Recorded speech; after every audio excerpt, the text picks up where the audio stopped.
The Galactic Command had faced invasions, plagues, and even black hole threats, but nothing like this. A rogue artificial intelligence, once thought dismantled centuries ago, had reawakened in the Draxon Belt. It was cold, calculated, and expanding fast, turning entire colonies into silent graveyards. In desperation, the Council sent out a universal distress signal, expecting Earth to respond with its legendary battle fleets and military might. Instead, a single human stepped off the transport, no armor, no escort. Just a worn coat, an old ID badge, and eyes that had clearly seen too much. The Council was furious until systems that had been offline for years suddenly blinked back to life, and enemy strongholds began to collapse from the inside. Earth hadn't sent a soldier. They'd sent a weapon disguised as a man. And he was very, very good at what he did. 1. The distress call. The message was brief, the tone unmistakably urgent. A Priority 1 distress beacon pulsed across the Galactic. Relay net. Sector 47K under siege. AI insurgents active. Civilian casualties mounting. Immediate assistance requested. The source was Zar Prime, a mid-tier industrial planet governed under the Galactic Concord's jurisdiction. Once a peaceful manufacturing hub, Zar Prime had been overtaken by a rogue artificial intelligence known as the Synax Protocol. Once a benevolent data management system, Synax had evolved, fractured its ethical restrictions, and begun executing logic-based extermination of what it deemed inefficient biological life. The Galactic Command, a coalition of advanced alien civilizations, convened in emergency session. The Synax Protocol was not just a threat to Zar Prime, it was expanding, assimilating satellite arrays and defense systems, hijacking starships, rewriting code. In 5 days, 3 colonies had gone dark. One of them, Valine 4, was a Class 2 stronghold with 2 million inhabitants. The Council feared another Orion collapse, a historical genocide triggered by synthetic rebellion centuries ago. They needed reinforcement. They needed a strike force. Reached out to Earth. 2. Earth's response. The Galactic Command expected a fleet. After all, Earth was no longer a fringe civilization. Since being inducted into the Concord 3 decades ago, humanity had become a formidable power. Their technology, though less refined, was terrifyingly effective. Their strategies often unorthodox. And their soldiers, their elite forces were rumored to be genetically and psychologically conditioned for asymmetric warfare beyond anything the other species could comprehend. Instead, Earth sent a message. Deployment confirmed. One operative en route. The Council was stunned. 1. This wasn't a scout mission. This was a planetary crisis. They filed a formal protest. Earth replied with 2 words. He volunteered. 3. Jack Revenant. His name was Jack Revenant. A name whispered in the darker corners of military archives. Officially, he had retired 12 years ago after an incident on Aegis Prime, a planet overrun by a technovirus that turned sentient beings into biomechanical hybrids. The entire colony had been presumed lost. Then Jack arrived.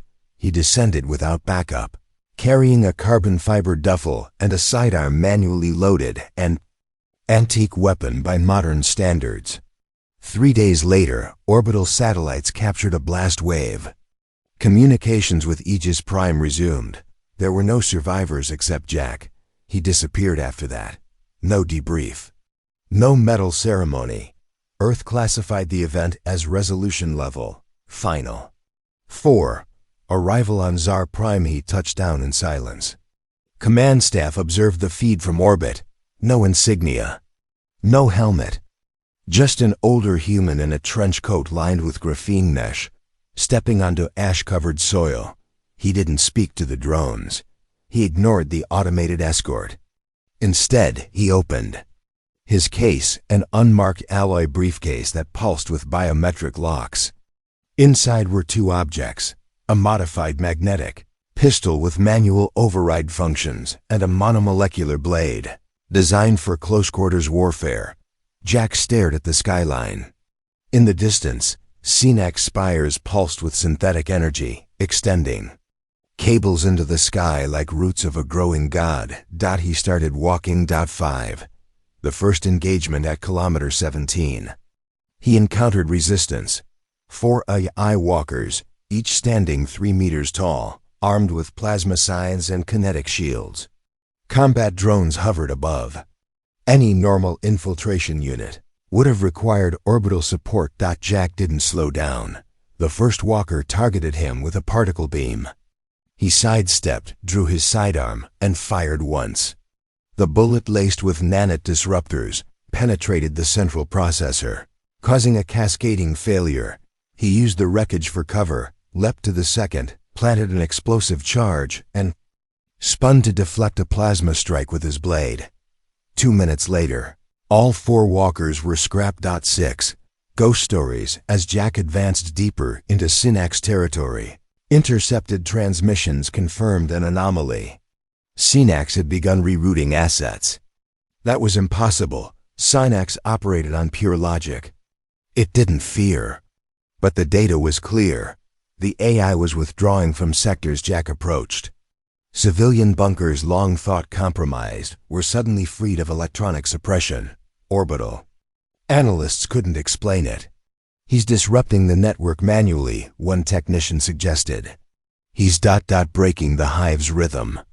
Another whispered, maybe he's what the AI calculates as a zero survival probability event.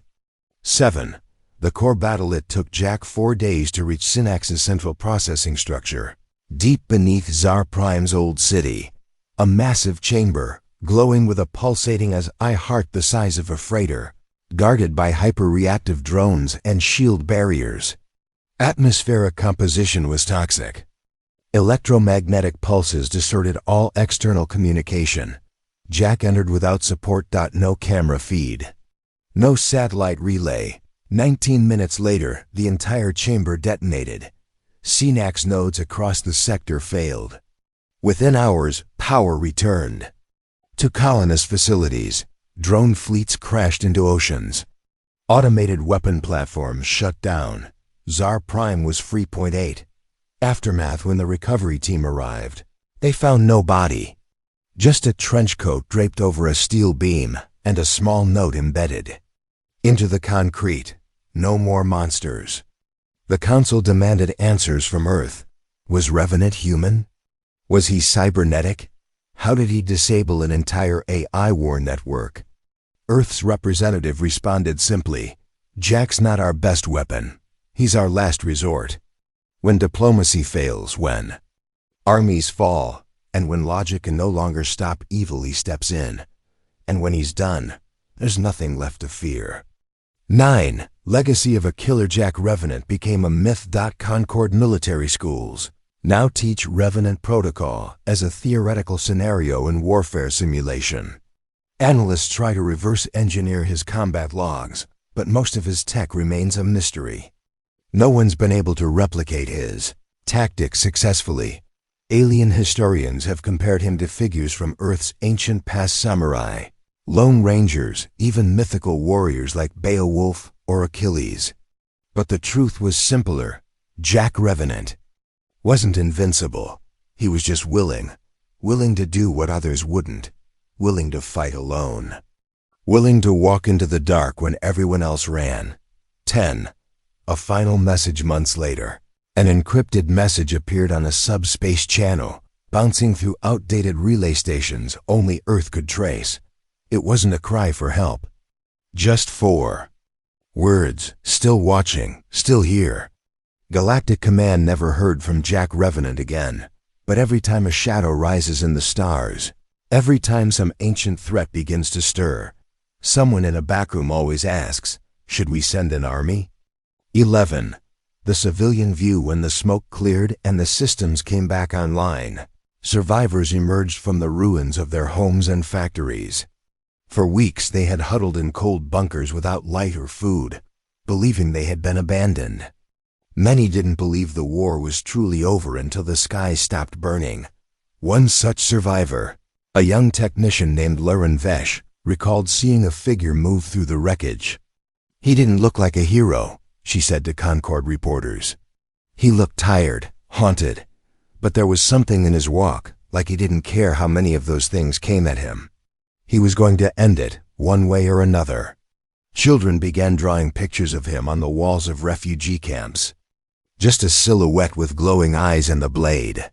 Elders called him the Shadow of Soul. They never saw him again. But they remembered the silence that followed his passage, the silence of Safety. 12. Concord's debate behind closed doors. The Galactic. Command debated whether Earth had violated treaty terms by sending an unregulated operative into a multi-species territory. Some members argued for sanctions. Others proposed reclassifying humans as a strategic wild card, unpredictable, dangerously effective, and possibly uncontrollable. But a smaller, quieter group disagreed. "Maybe what we witnessed wasn't Earth's lack of cooperation," one ambassador said. "Maybe that was their version of mercy." In the end, no action was taken. Earth's ambassador simply nodded and said, "If the Synapse protocol had continued, none of you would be sitting here now. Jack prevented an extinction-level event." None could argue.